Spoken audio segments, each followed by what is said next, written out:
Feedback Friday is brought to you by ProWrestlingTees.com, your destination for all the hottest wrestling t-shirts at low prices with super fast shipping. ProWrestlingTees.com also houses the full line of PWR merchandise in the PWR shop, along with the all-new line of Macho Man and Andre the Giant t-shirts. Each week, one lucky viewer will win a free t-shirt, so stay tuned to find out if you're this week's winner.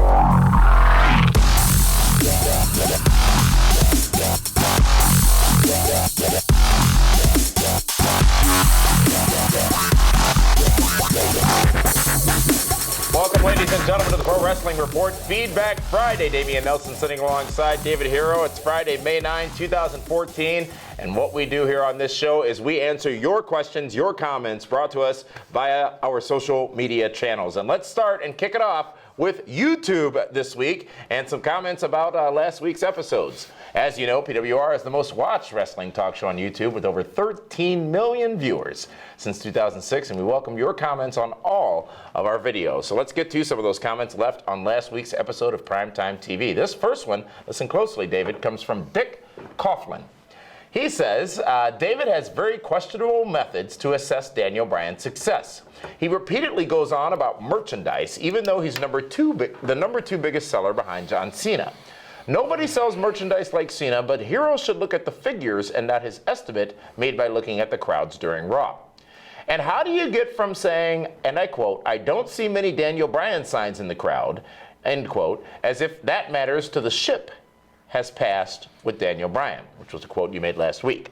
So crowd signs are important, but all the yes chants don't count, according to Hero. Yep. Given that Daniel Bryan has had probably one of the most traumatic few weeks of his life, why don't you give him a break and see what happens in the next few months? Has Bryan become the new whipping boy for Hero to undermine because his previous target, CM Punk, Mr. Brooks, has left? So David Coughlin has some, he's a little hot. It's Dick Coughlin. Dick Coughlin. Sounds a little hot. Sounds what happens when you go to the doctor. So, all right. First of all, I do look at the figures. I look at the figures at Toys R Us, at Walmart, and Kmart, at Shopko, and there's lots of Daniel Bryan figures still on the pegs. First of all. Second of all... Which could mean one of two things. High inventory, high sales volume.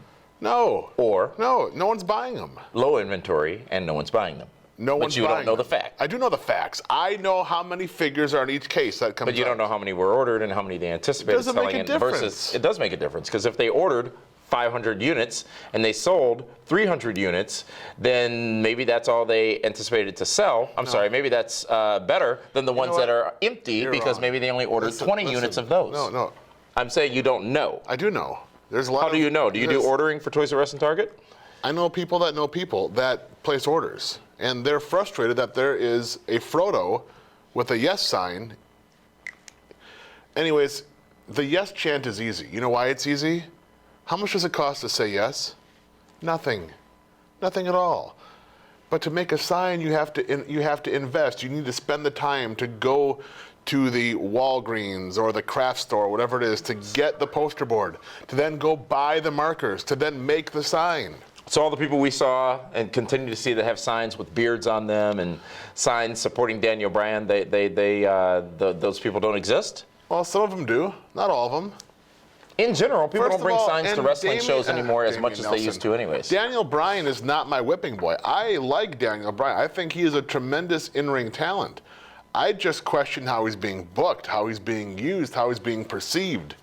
He's not being used as a star. Perhaps this needs to be your DWHS tomorrow night on Primetime. I know you're passionate about this subject. I am, because I don't like the fact that people think I'm picking on Daniel Bryan. Well, I mean, it's the words that come out of your mouth. It's the thoughts. You said last week he was at best, number 3 in the company. He is. At best. Yeah, at best, absolutely.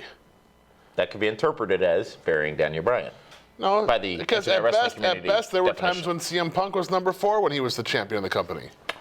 Next comment comes from a YouTube user by the name of JMac, who says, and I quote, a company with Eric Young as its champion and a mid-card wrestler as its owner is not a company that I want to watch.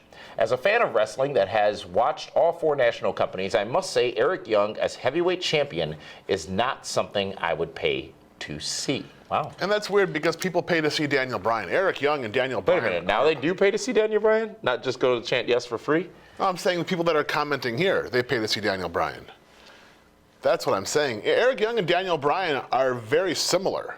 How so? Because they're the underdog that you want to see do well. Both are great in-ring performers. Both have a charisma about them. Have we not, though, already seen them do well? Because how much more well can they do? Well, they're both world champion. Well, now Eric Young is world champion. He wasn't before. He was the World Legends champion or the lead. It matters not. Yeah, well. It's just weird that people don't want to see Eric Young as the champ, but they can handle Daniel Bryan. Well, I think, again, if you look back to the timing, it was a week later that Eric Young, who also, visually I looks like Eric Daniel Young. Bryan. I consider him a super friend. He is a super friend, and they didn't build it.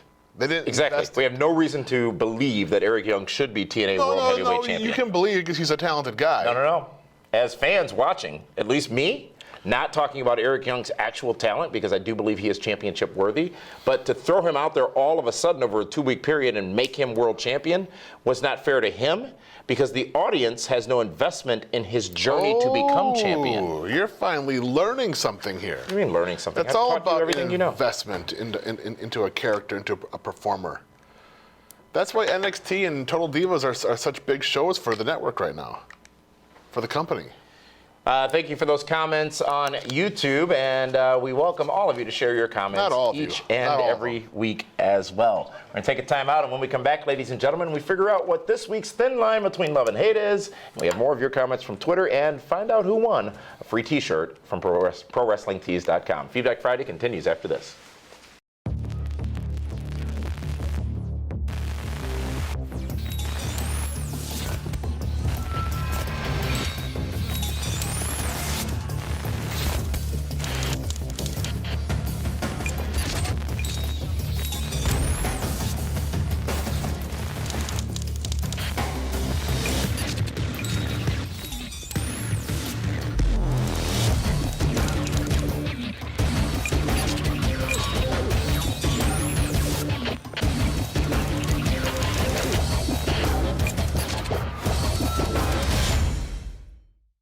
Welcome back, ladies and gentlemen, to hashtag Feedback Friday. Damian Nelson sitting alongside David Hero. Such a great selection over at ProWrestlingTees.com. It's fantastic. So great to be partnered with them as well. But it is now time to figure out what this week's thin line between love and hate was. And each week on Twitter, we give you the chance to tell us whether you loved or hated one of the week's biggest moments in wrestling. And this week, we draw a thin line between love and hate over the ending to the matchup between John Cena and Bray Wyatt at Extreme Rules last Sunday.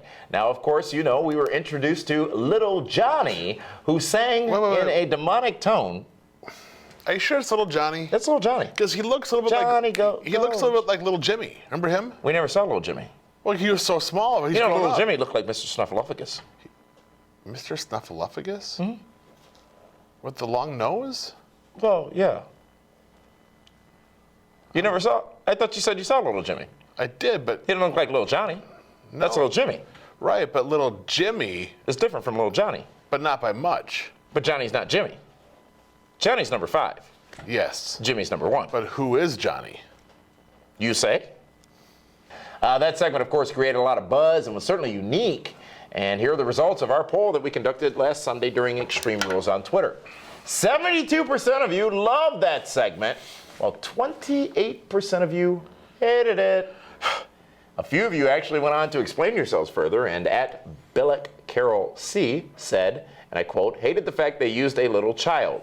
And at Toxin XXVII said, and I quote, I could have sworn it was Little Jimmy. That's what I thought. Little Jimmy all grown up. No, it's Little Johnny. But he cracks corn.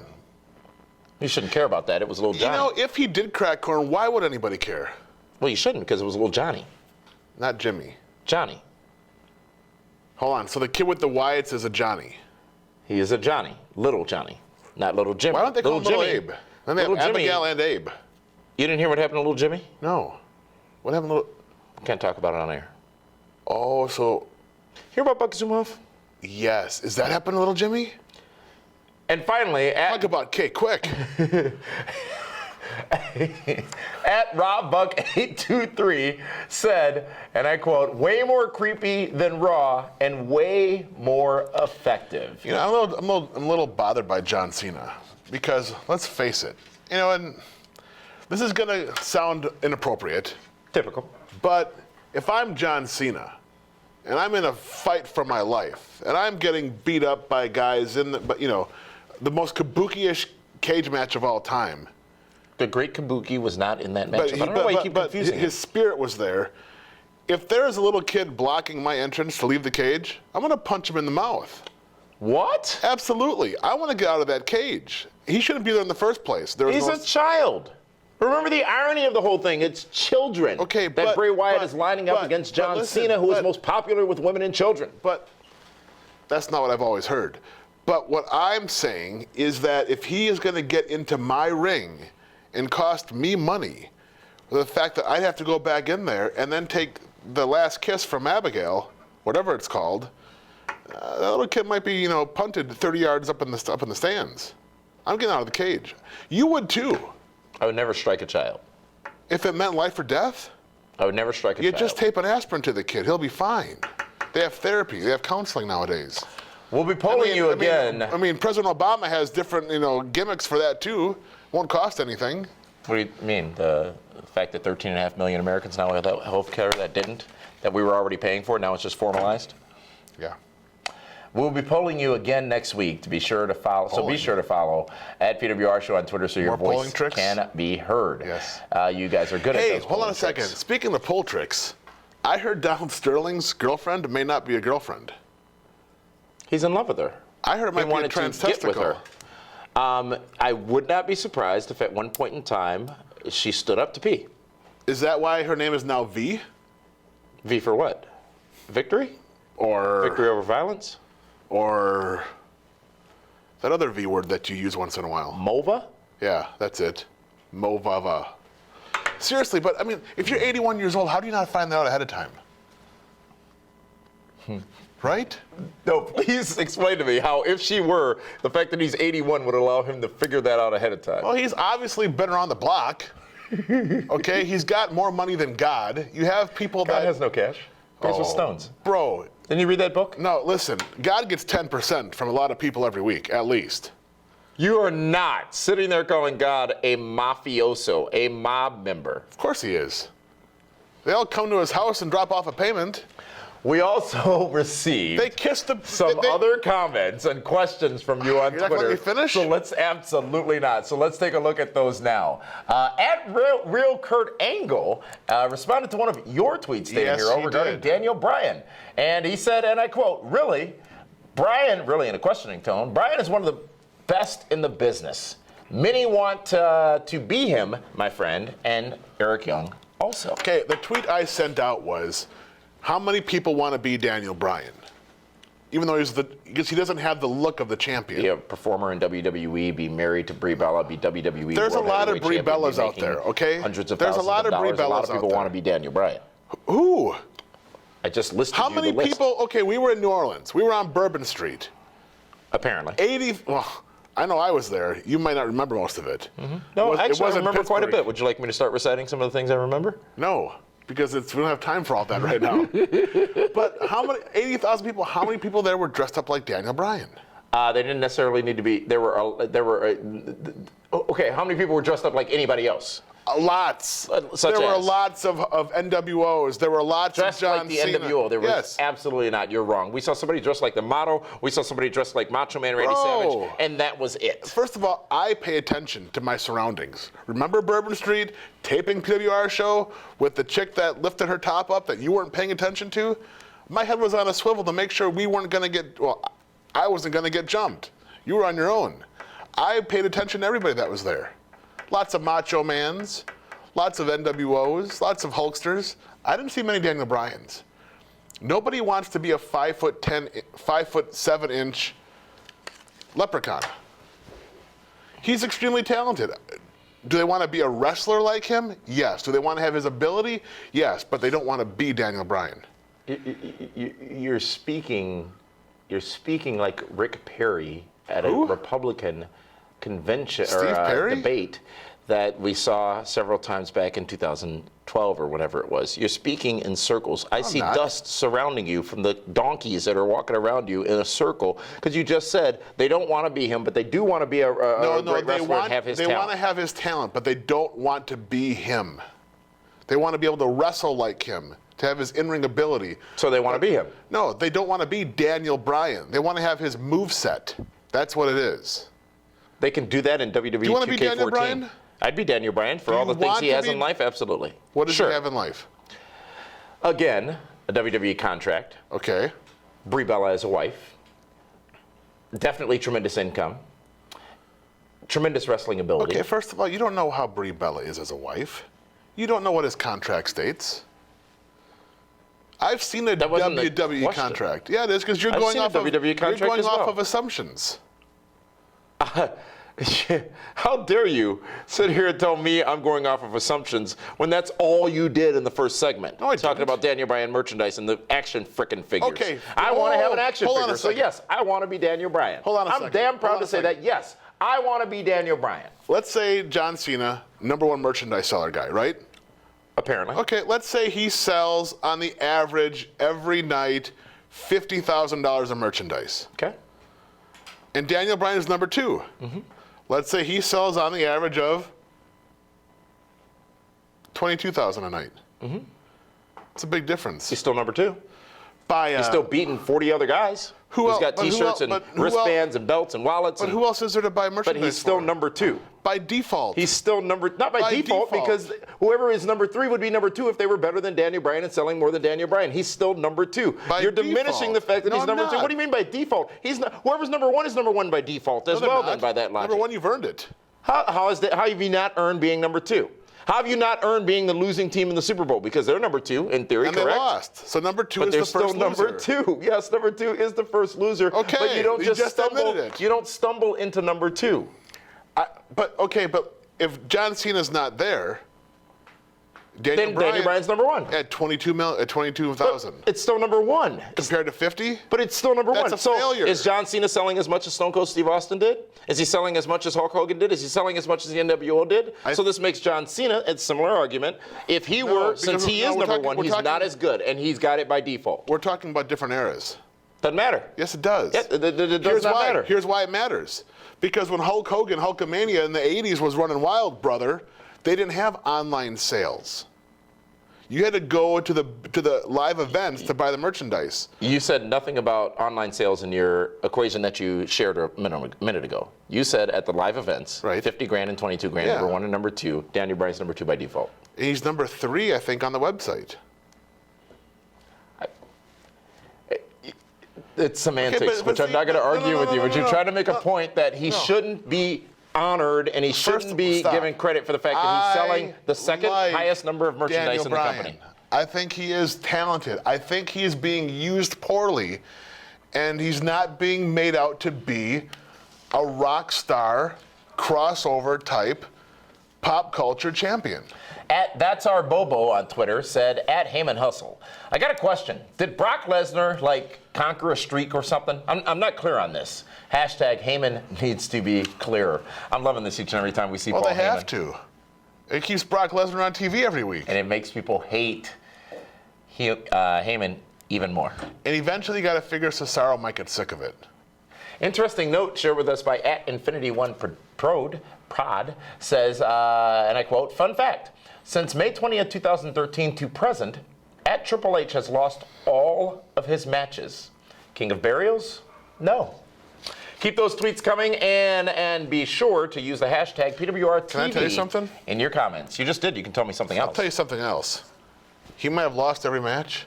He's still getting over $1 million a year. Pin me, pay me. So where are Triple H's merchandise sales? He doesn't need them. Well, he does DX. He doesn't need them. It's amazing how you mold your story to fit He's whatever the #1 heel. shit you're selling. I bet you they're selling Evolution T-shirts now again. They are, with the stick figures. Yeah, exactly. I don't know. That's not #2, though. But let's talk about DX merchandise. Well, that's a different era. Exactly. So don't bring it up. You just did. No, I didn't. You just did. You just said, let's talk about DX merchandise now. But it's a different era.